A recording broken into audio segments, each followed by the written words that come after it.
Good afternoon, everybody. Welcome to this ERTK ESPN webinar on the genetics of human renal agenesis and renal dysplasia. My name is Tom Nijnhuis. Before introducing our speaker, I would like to introduce myself. I'm an adult nephrologist from the Radboud University Medical Center in Nijmegen. So I just said I don't have that much experience with this topic, so it will be very interesting for me also today. I'll be your moderator today. But of course, I would like to introduce our honorable speaker for today, which is Professor AdrianWoolf. Professor Wolf is a professor and chair of pediatric science at the University of Manchester in the United Kingdom. He's also an honorary consultant nephrologist at the Royal Manchester Children's Hospital and an honorary professor at the University College in London. He has, I think, over 25 years of experience as a clinician scientist, where he wants to pinpoint genetic and environmental causes of congenital malformations, the topic of today, define roles of implicated molecules in organogenesis and differentiation, and design and test novel therapies preventing these malformations and promoting regeneration. So his expertise actually spans from, I think, molecular physiology via genetics to clinical nephrology. And therefore he also runs a renal genetics clinic in the Royal Manchester Children's Hospital, but also a similar renal genetic clinic for adults with kidney problems in St. Mary's Hospital. And today he will give a lecture on the genetics of human renal agenesis and renal dysplasia. Professor Wolf, the floor is yours. Okay, thank you very much. Can I just do a final check? Can you hear me and see the screen okay? Yeah. For me, everything is okay. Yeah. Okay. Okay. Thank you very much for the introduction. As you've heard, I work in Manchester, UK. That's in the north of England. And half my time I work in the university, where I try and do laboratory studies to work out why people are born with abnormal kidneys and ureters and bladders. And the other half of the time I work in the Children's Hospital, where as you heard, I've been running a renal genetic clinic now actually for over 10 years, and that's a multidisciplinary clinic. So there's myself as a pediatric doctor, we have a clinical geneticist sit in with us, and we also have an adult nephrologist sit in with us as well, so that we can assess the whole family. So the overview of my talk today is as follows. First of all, I'm going to start off by telling you some clinical aspects about human renal malformations. And I think many of you will know this already, but maybe there'll be some adult nephrologists here who are a little bit less familiar with this clinical background. After that, I'm going to give you a genetic example of this thing we call renal agenesis, where the kidneys are not there at all. And then in the rest of the talk, I'm going to give you two examples of what we call renal dysplasia, which is when the kidney begins to grow, but it becomes full of abnormal, poorly functioning tissue. And the two examples I'm going to give you, one of them will be where the problem is intrinsic to the kidney itself, and that causes the dysplasia. And the second example I'll give you is one in which initially the kidney is actually quite happy, but it becomes dysplastic as a secondary effect to lower urinary tract obstruction. So this is the clinical background. Well, all pediatric nephrologists know that about half of the kids with end-stage kidney failure were born with malformed kidneys. And if you do the mathematics and work that out worldwide, probably between 20 and 90,000 children are alive today on dialysis or having had a transplant who were born with malformed kidneys.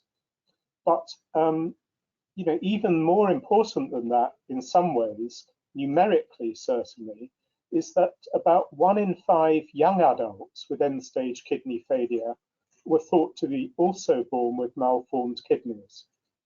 And in the last couple of decades, there's increasing evidence that such individuals carry mutations of genes that drive the growth of the kidney and the lower urinary tract before birth.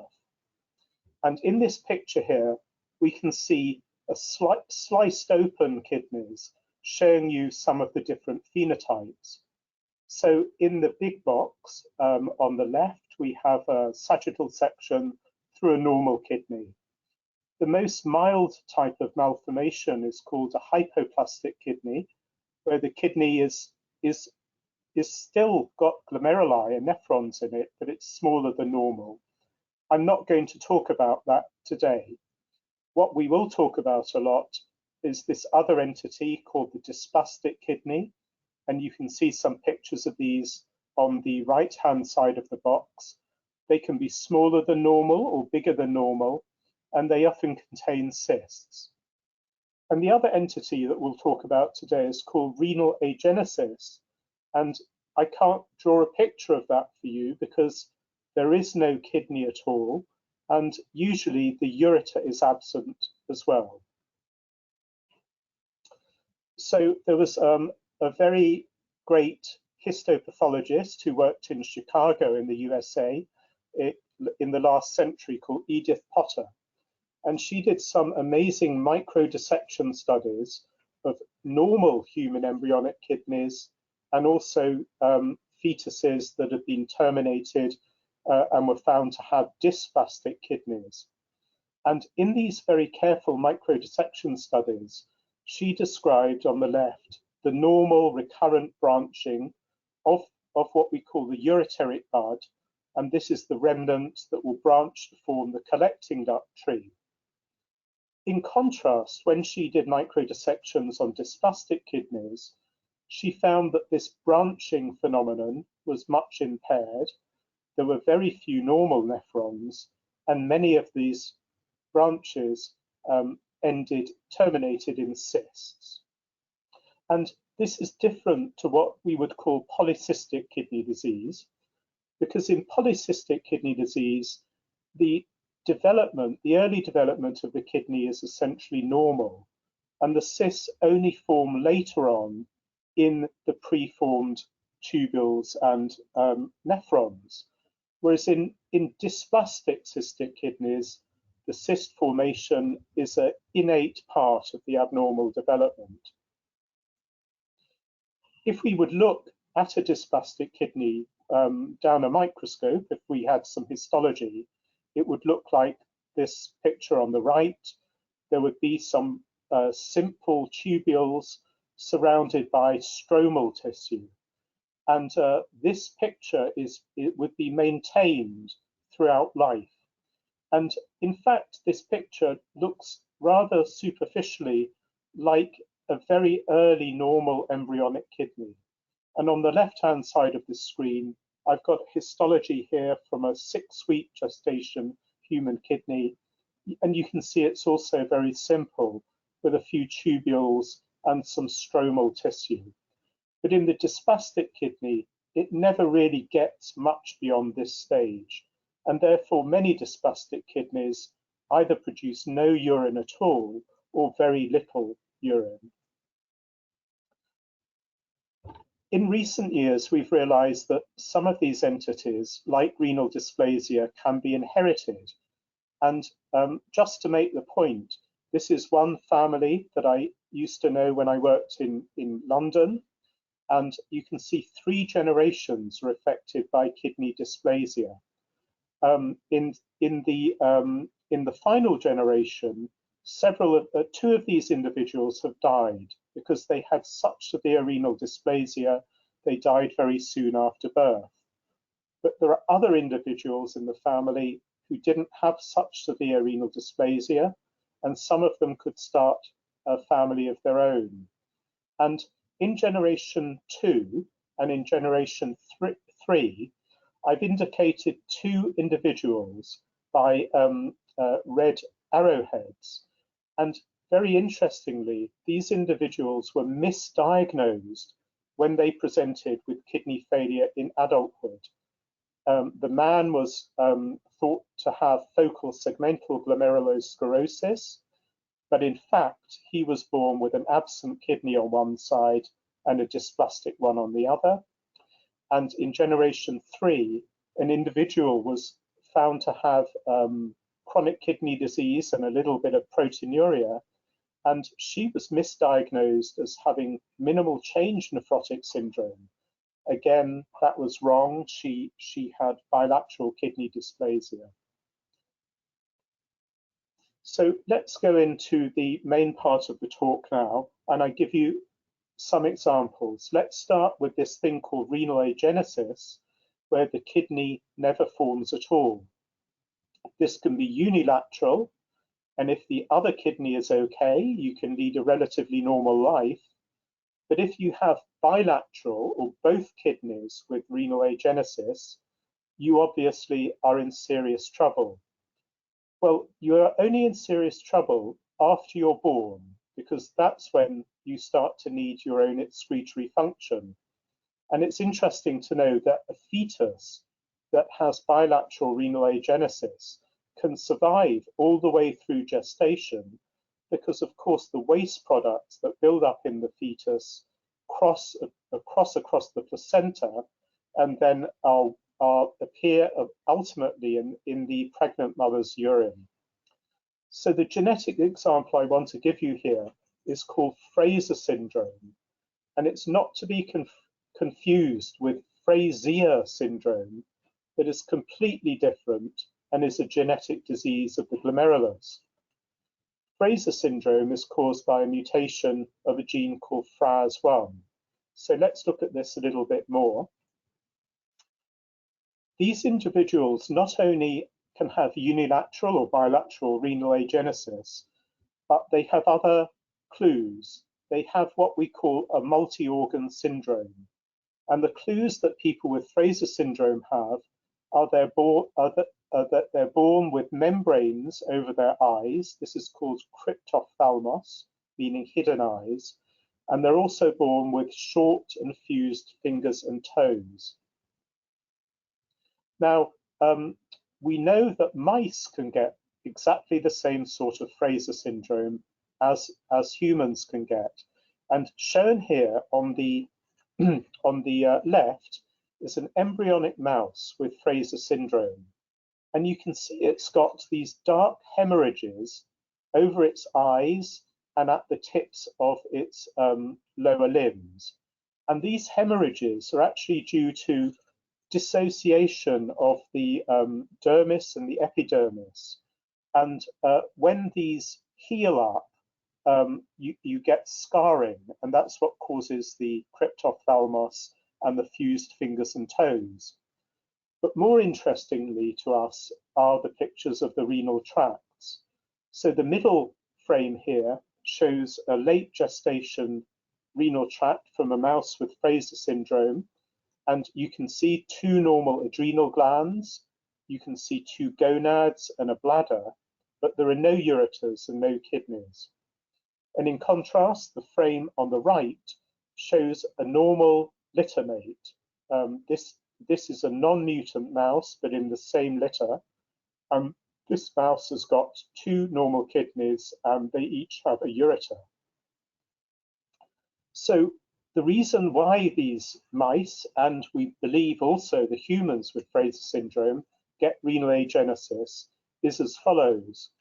In normal development, the kidney begins to form when a little branch of the Wolffian duct, or the pronephric duct, branches from the distal end of the pronephric duct, and this is called the ureteric bud. And this ureteric bud will grow into cells called renal mesenchyme next to it. And it's the interaction of these 2 components that will eventually form the branching collecting ducts and the nephrons. And the problem in Fraser syndrome is that the ureteric bud either never initiates, or if it starts to grow, it never reaches the kidney mesenchyme. And the result of this is shown here. If you would look in these mutant mice a couple of days later and try and find the kidney, you would find a tiny structure shown by histology on the right. And this structure is actually the kidney mesenchyme that is dying by fulminant apoptosis or programmed cell death. And it's dying because it normally is rescued by the ureteric bud. In contrast, if you would look at a normal littermate, a non-mutant littermate kidney, you would see the picture on the left. You would begin to see some tubules and early nephrons. So Fraser syndrome is usually caused by mutation of a gene called FRAS1. It's actually one of a member of several Fraser syndrome genes. I won't talk about the others, but they're all thought to work in the same way. And what this gene does, it encodes a gigantic protein. It's about 4,000 amino acids long. And this protein coats the surface of the ureteric bud in normal development. And we think you need this protein coating the surface of the ureteric bud to mediate growth factor signaling between the mesenchyme and the bud. So we don't exactly understand how, but without this protein, the signaling does not occur and the kidney never really begins to grow. And just lastly, coming back to this idea of renal agenesis, it's very useful to have the mouse model of Fraser syndrome. And we found that because growth factor signaling seemed to be the key problem here, we were able to rescue the development of the kidneys by breeding the Fraser syndrome mice with another mouse strain that would upregulate growth factor signaling. So if you just, I'll take you through this because it's a kind of a remarkable thing, really. So on the top left is the renal tract of an embryo, a normal mouse embryo showing 2 normal kidneys and 2 ureters. The middle picture is similar to the one I've shown you already. It's a Fraser syndrome mouse embryo. There are no kidneys and no ureters. But when we cross this mutant mouse with another mouse, it's called the sprouty mouse, that upregulates growth factor signaling, instead of having no kidneys, we suddenly have a mouse that still has the Fraser syndrome mutation, but it grows 2 kidneys. And this is shown on the right.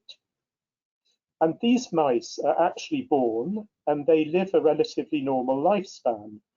They still have a membrane across their eyes and they still have fused fingers and toes, but they have 2 kidneys, albeit a bit smaller than normal, and the kidneys work reasonably well. But when you look at these kidneys down the microscope, you also see something quite interesting.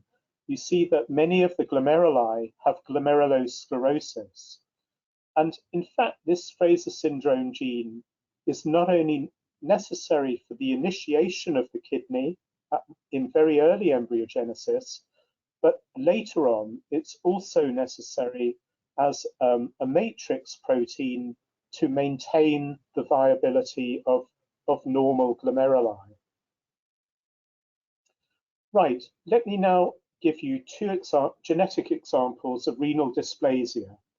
And remember I told you that what renal dysplasia means is that the kidney begins to grow in the embryo and the fetus, but it doesn't really differentiate properly. So if you look inside that kidney, you'd see lots of undifferentiated tubules and few, if any, normal glomeruli.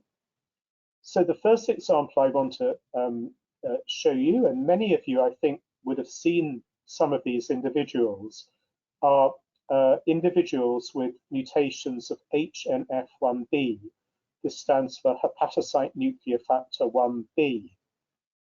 And this disease was only really described about 20 years ago. So when I was at medical school, this disease was not recognized. But in pediatric nephrology, we now believe that mutations of this gene, HNF1B, are the commonest defined cause of a child being born with renal dysplasia. And the renal dysplasia in this context is part of a multi-organ syndrome. And you sometimes hear this referred to as the renal cyst and diabetes syndrome. Sometimes you see this running in a family from one generation to the next in a dominant manner, but in other families, you just see one individual. And in those individuals, there's usually a de novo mutation of this gene. In fact, this gene was initially associated with one type of diabetes called MODY number 5. This is maturity onset diabetes of the young, number 5. And when HNF1 beta mutations were first described in those individuals, it wasn't really realized that they could also get kidney disease. And then it was noticed that some of them did get kidney disease, but it wasn't the classic diabetic nephropathy. It was they had dysplastic kidneys, often with some cysts. And this is a little example of a girl who I used to look after when I worked at Great Ormond Street in London. And it just shows you the spectrum of problems that these individuals can get. Before she was born, the routine antenatal scan showed that she had a right multicystic dysplastic kidney. And as often occurs, this spontaneously involuted in the first couple of years after birth. So she was left with a solitary functioning kidney. Now, if you or I had a solitary functioning kidney, we would hope that it would be bigger than normal, because if you have a solitary kidney, it should take over the role of the absent kidney on the other side. But with this girl, we noticed that her solitary kidney was not enlarged, and that showed that it was also diseased. And indeed, it was echo bright on ultrasound scan. At 12 years of age, she developed overt diabetes mellitus. And the reason that some of these children and teenagers get this is that you also need HNF1B to form your pancreatic islets. And then finally, to add insult to injury, she had a third type of complication of this syndrome. When her periods were due to start later on, when she was 13, she presented with acute abdominal pain. And this was due to retained blood in a malformed uterus. And if you're a female, you also need this gene for normal uterus development. Now, if we went back to her antenatal scan, it would have looked something like the picture on the left, where you have a normal kidney on one side, in this case the left kidney, but the right side is this enlarged kidney with cysts. This is what we call a multicystic dysplastic kidney. And then after birth, if you really wanted to investigate this very thoroughly, although we tend not to do this nowadays, if you would do, say, a DMSA isotope scan, you would find that this multicystic kidney had no uptake at all. And as I said about this individual, and as often occurs with children with multicystic kidneys, the multicystic kidney can be big at birth, and then it spontaneously involutes. So these are two ultrasound pictures of a child we looked after in London. The picture on the left is an ultrasound soon after the child was born. You see an echo bright kidney with these very big cysts. And then a couple of years later, you do another scan, and it's almost impossible to detect the kidney. That massive kidney has spontaneously involuted to just a tiny little fragment. Now, how do mutations of HNF1B cause renal dysplasia? Well, in order to understand this, we ought to try and understand where HNF1B is normally expressed. So if you look at a normal human embryonic kidney, this is shown on the left, and look for the RNA, which in this picture appears purple, you find it's highly expressed in these branching collecting ducts and also in some forming nephrons. So it's very widely expressed in all epithelia of the developing kidney. And if you look at the protein level by immunohistochemistry, you would get a picture as shown on the right. And this gene codes for what we call a transcription factor, which is a nuclear protein. And as you would expect, on the immunohistochemistry, you see these brown nuclei of the tubules. And HNF1b works as a transcription factor to switch on and off a whole array of other genes.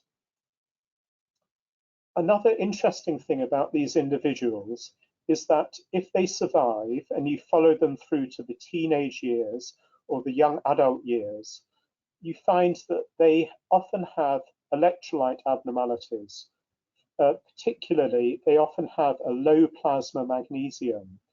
And this is because the HNF1 beta gene is not only necessary for the formation of tubules, but after the kidney tubules are formed, you need HNF1b to maintain physiological functions. And we think the magnesium wasting may be explained because normally HNF1b transactivates a gene called FXYD2, which is implicated in magnesium handling in the distal convoluted tubule. Now, just to finish off the HNF story, I'll show you a couple of other slides going into the more futuristic research realm. What we're trying to do is to understand this disease using pluripotent stem cell and kidney organoid technology. So we start off with patients that we see in our renal genetic clinics. And here on the left is an MRI scan of one such teenager. And you can see his small cystic dysplastic kidneys. He was in fact about to start dialysis. And he donated a blood sample to us, and we take the white cells from there and make pluripotent stem cells from his white blood cells. And then what we do is we ask if we differentiate these pluripotent stem cells towards kidney organoids, will they form normal kidney organoids or will they look different to normal kidney organoids? And further down the line, if they do look abnormal, can we understand the molecular things that are going wrong in these kidney organoids? And the long-term idea here is to find druggable targets so that one day we might be able to give these individuals a drug that would make their kidney differentiate more normally. So in this picture here, I'm showing you on the left a normal kidney organoid. Actually, this was made by cells from an unaffected mother. And on the right, I'm showing you a kidney organoid made from mutant HNF mutant cells that we made from the blood cells of the patient. And you can see the mutant kidney organoid is very different from the normal one. It has fewer structures, and the structures are bigger than normal. And in brief, if you would look at the histology of the normal organoid, you'd see the picture on the left with some glomeruli and some normal caliber tubules. But the HNF1 beta mutant organoid is full of very abnormal structures. For example, these multi-layered tubules that are bigger than normal. And as I said, we're looking for druggable targets to try and move the dysplastic phenotype to a more normal phenotype.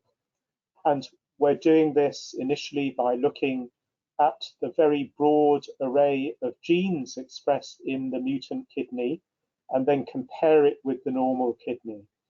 And this would be the topic of a different discussion, but one thing that is very notable is in the mutant kidney, there is a downregulation of many proximal tubule genes that are involved in tubule physiology.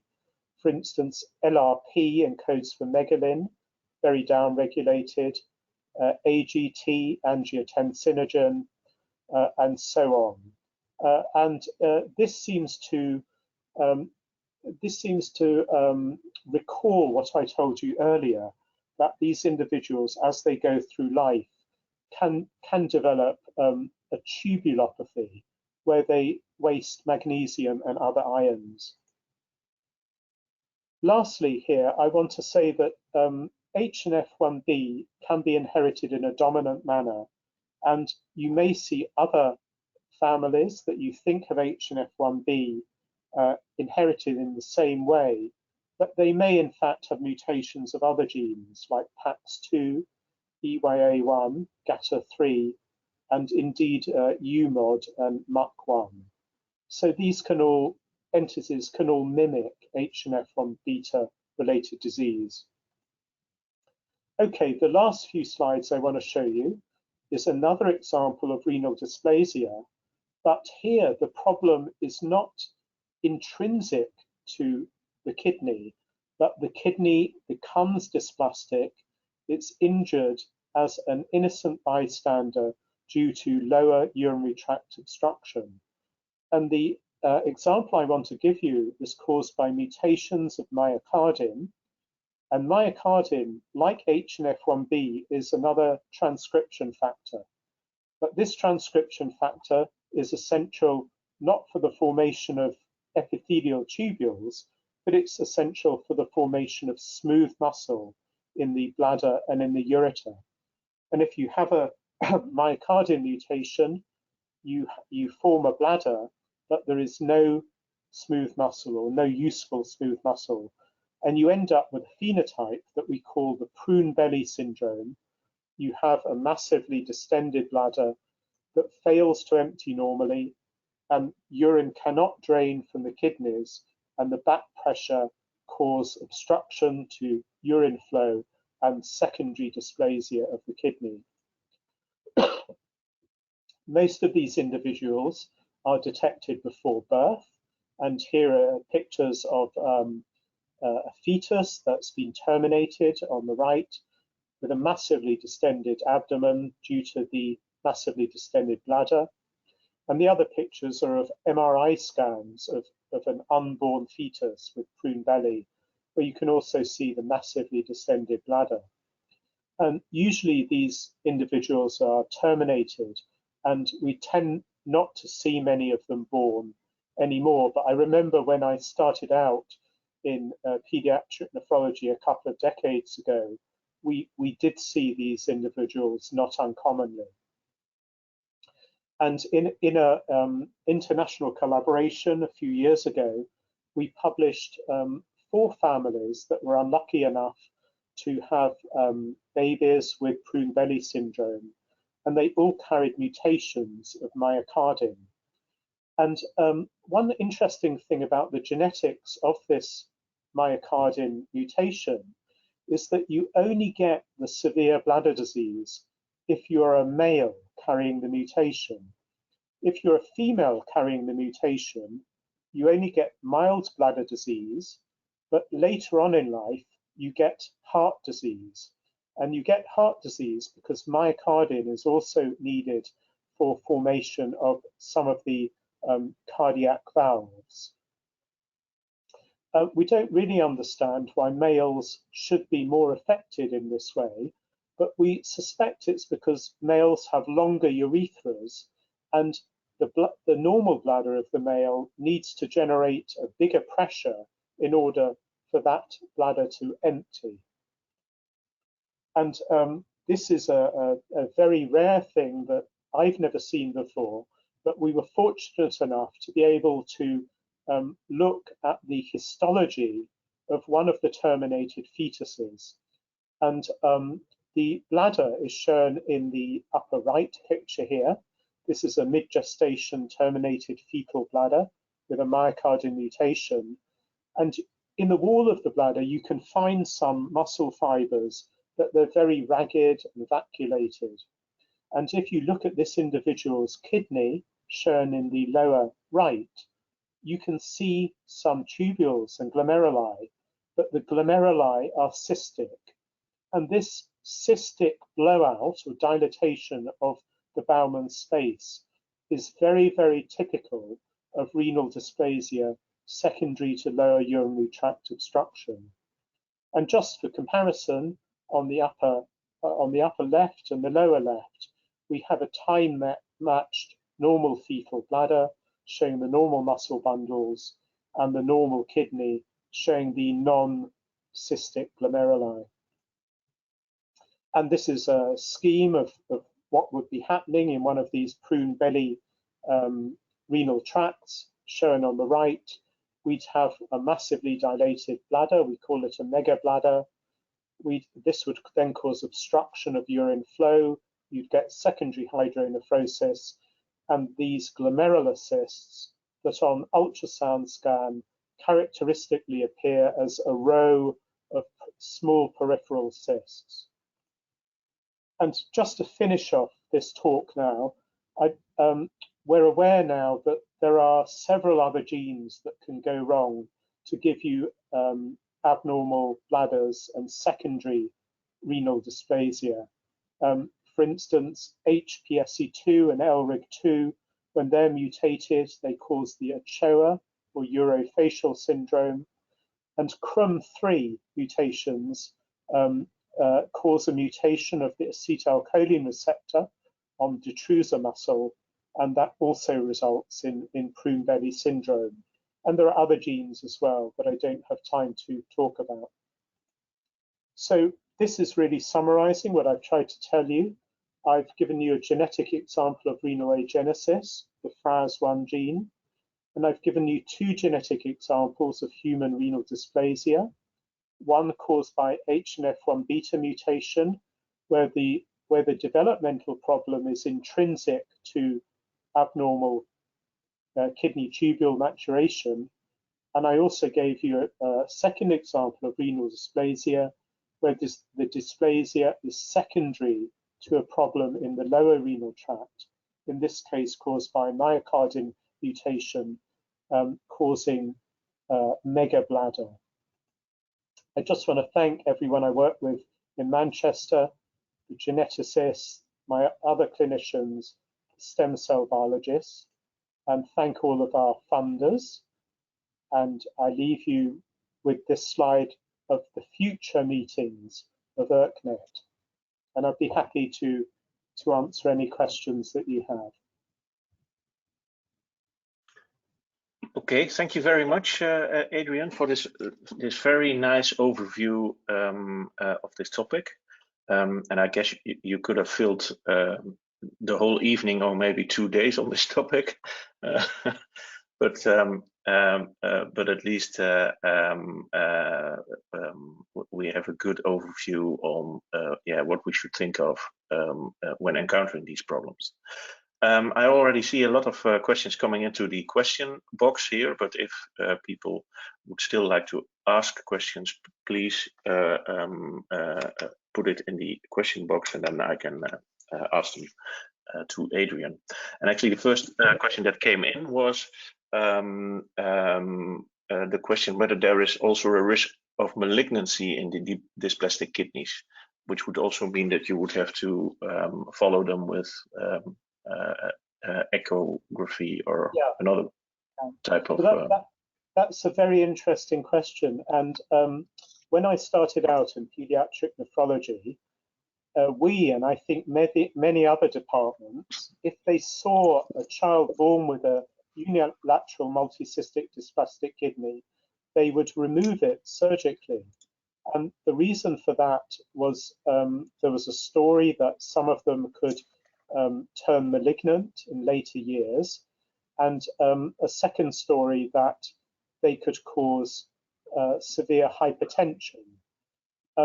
But the epidemiologists tell us that the risk of cancer is no greater than, having a normal kidney, and also the risk of the multicystic kidney causing hypertension by itself is also debated.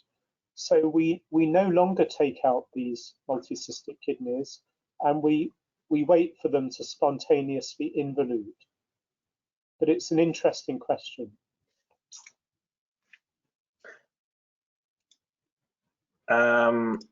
Another question coming into the question box is, do you routinely perform genetic studies in children with unilateral MCDK?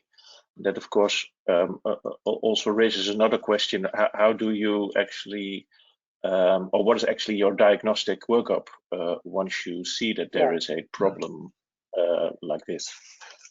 Yes, so that's a good question about whether to do gene tests in someone with unilateral multicystic dysplastic kidney. So the way I approach this in our renal genetic clinic is as follows. First of all, I have a close look at the opposite kidney. Now, if the opposite kidney is hypertrophied, as we expect, I have slightly less interest in doing genetic tests. But if the opposite kidney is also dysplastic, I consider that a more serious situation. That child may end up with end-stage kidney disease over the years. So that alerts me clinically that this is something more important. Of course, we take a careful family history, and if we would find any first-degree relatives with dysplastic kidney, then I would be more alerted to doing genetic tests. And finally, we're looking at these children not just at the kidney and urinary tract, but we're looking at the whole child. So, do they have syndromic features outside the renal tract that would lead us to a genetic diagnosis? For example, someone with a cystic dysplastic kidney and diabetes mellitus, I would immediately think of HNF1 beta. Or someone with a multicystic dysplastic kidney who is deaf, I would think of EYA1 mutations. So I think I don't have a blanket policy. I try and assess the whole patient and look at the whole family, and then yes, we would do a genetic test. Okay. Another question coming into the question box is, can these patients with kidney dysplasia develop glomerular disease? And I guess you already showed us that there could be glomerular injury in the Fraser mice, right? Yeah, yes. So this is but I guess this question is a little bit more general. Yeah, well, this is a very interesting question. And as I showed you in the example of Fraser syndrome, that same gene that is needed for the initiation of the kidney is needed for the maintenance of glomeruli. And this may be one reason why in some of these children born with dysplastic kidneys, as they grow up, they then develop progressive renal failure. Another reason for that could be that you're probably aware of this hyperfiltration hypothesis that Barry Brenner made several decades ago.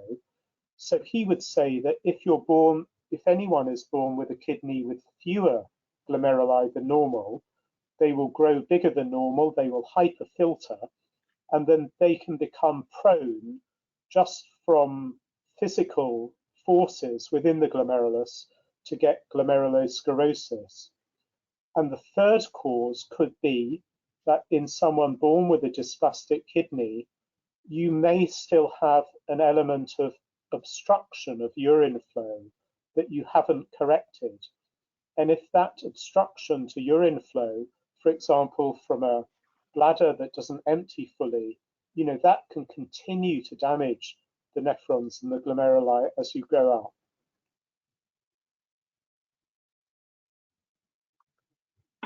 Okay.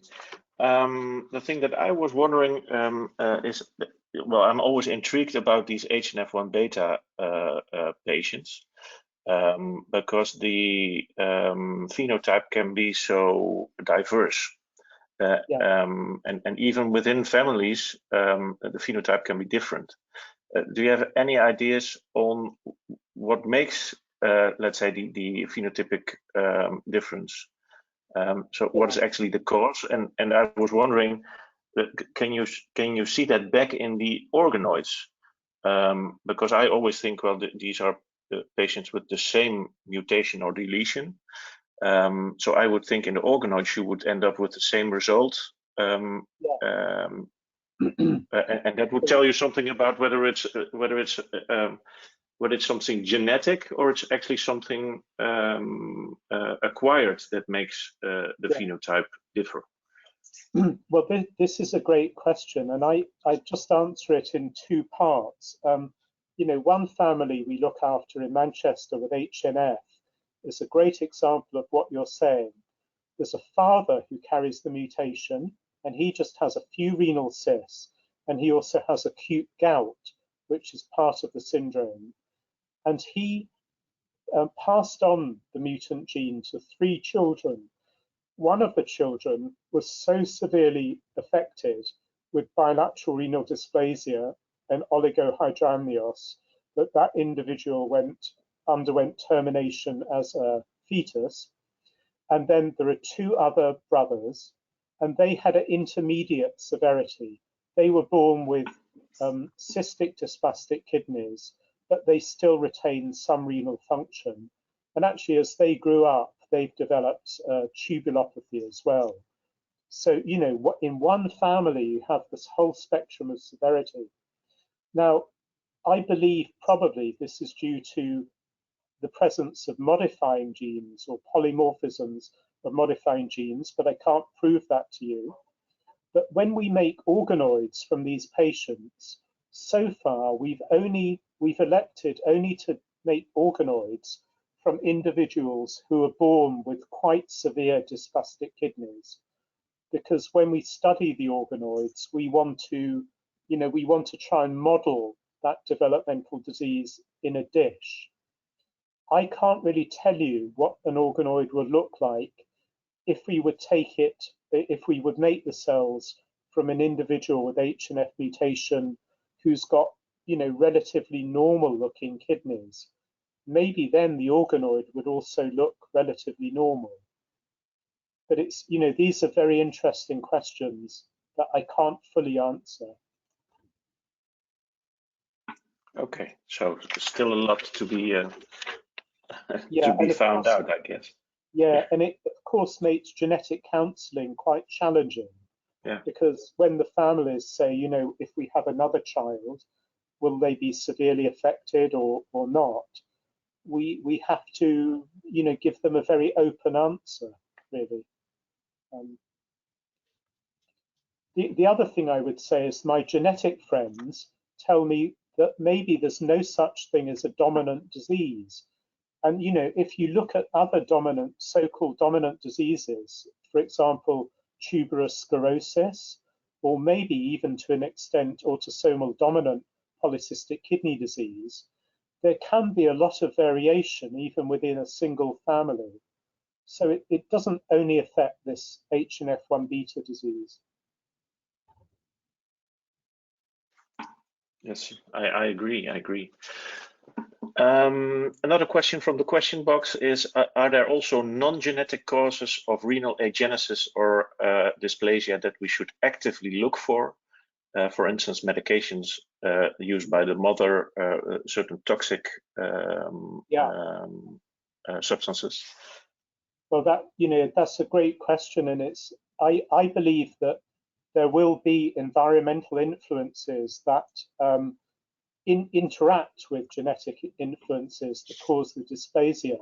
But I can give you an extreme example. For example, mothers who, when they're pregnant, have very poorly controlled diabetes mellitus, and this is nothing to do with HNF1 beta gene mutation, they can give birth to babies that have something called a caudal regression syndrome. The lower half of the body fails to develop properly, and this can include renal agenesis. So that's a definite example of teratogenic effect causing renal agenesis. There's also some thought that in mothers who ingest a very large amount of alcohol, the kidney can also be at risk there in the so-called fetal alcohol syndrome.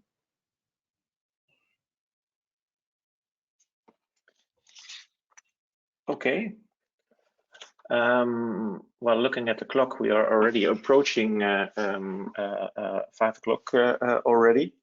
And I see that there are no more questions in the question box remaining. So I would like to thank you, Adrian, again for this very nice talk. And I would like to ask the audience again to take note of our next webinars, which have been at your screen now already for about 15 to 20 minutes. So you will probably have seen them. Longer than my talk.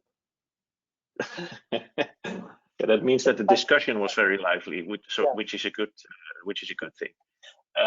So the next actually, all the questions were really great questions. You know, those are all exactly the right questions to ask. Unfortunately, we don't know all the answers yet. Yeah. So I would like to also thank all the attendees to being here. Adrian again for being here, and I hope to see you again at one of the next ERTK webinars. Thanks again. Have a nice evening. Bye.